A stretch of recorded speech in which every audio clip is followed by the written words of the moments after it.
Did you know that Jesus prayed for you personally?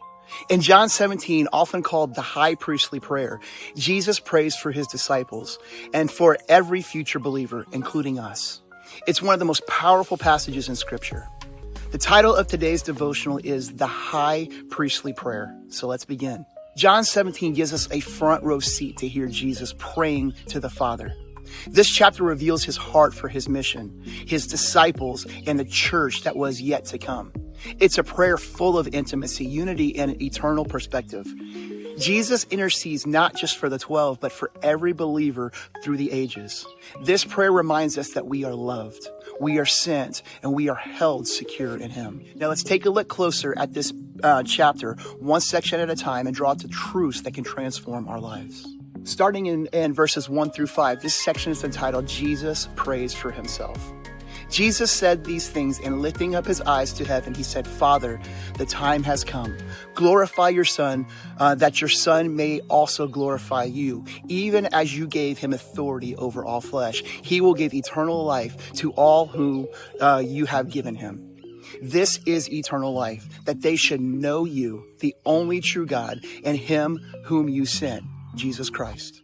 I glorified you on the earth. I have accomplished the work which you have given me to do. Now, Father, glorify me with your own self, with the glory which I had with you before the world existed.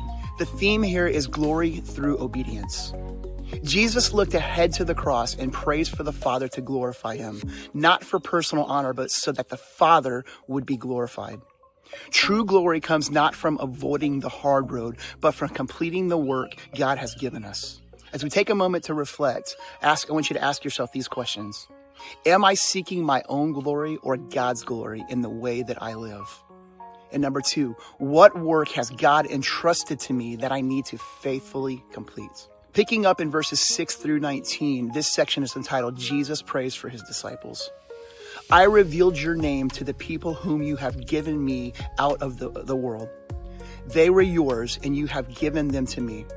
They have kept your word. Now they have known that all things, whatever you have given me, are from you. For the words which you have given me, I have given to them, and they received them, and knew for sure that I came from you. They have believed that you sent me. I pray for them. I don't pray for the world, but for those whom you have given me, for they are yours. All things that are mine are yours, and yours are mine, and I am glorified in them. I am no more in the world, but these are in the world, and I am coming to you. Holy Father, keep them through your name, which you have given me, that they may be one, even as we are. While I was with them in the world, I kept them in your name. I have kept those whom you have given me. None of them is lost except the son of destruction, that the scripture might be fulfilled.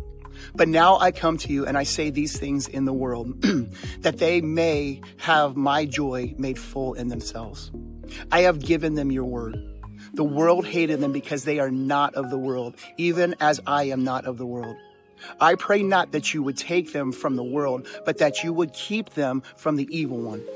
They are not of the world, even as I am not of the world. Sanctify them in your truth. Your word is truth, and you sent me into the world. Even so, I have sent them into the world. For their sakes, I sanctify them, that they themselves also may be sanctified in truth.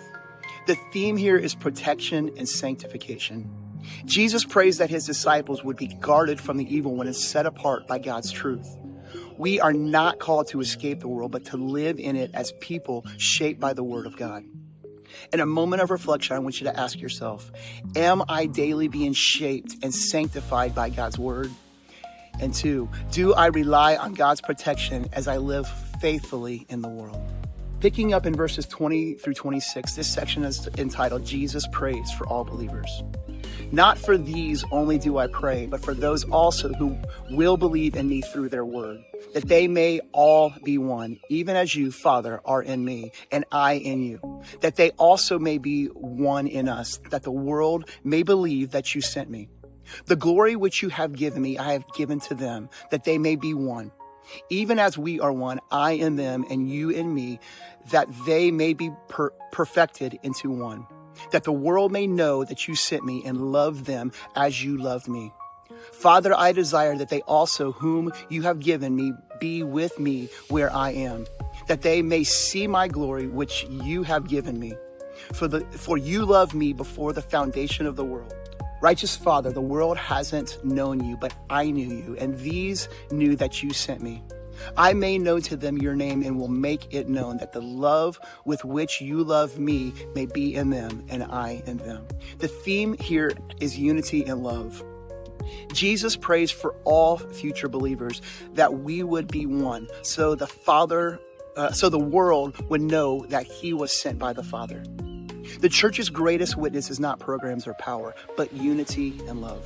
In a moment of reflection, I want you to ask yourself these two questions. Number one, am I contributing to the unity of the body of Christ or to its division? That's a deep question. And number two, how does my life reflect the love of the Father and the Son to the world? Let's pray. Lord Jesus, thank you for your prayer in John 17. Thank you for showing us that true glory comes through obedience, for praying protection and sanctification over your disciples, and for praying for all of us who would believe. Help us to live as one, united in your love, so that the world may see and know that you were sent by the Father. Amen. Here is this week's Legacy Challenge. Number one, I want you to spend intentional time in God's Word, allowing it to sanctify you. Number two, pray for unity in the church, locally and globally. And number three, look for one way this week to reflect God's love to someone in your inner circle.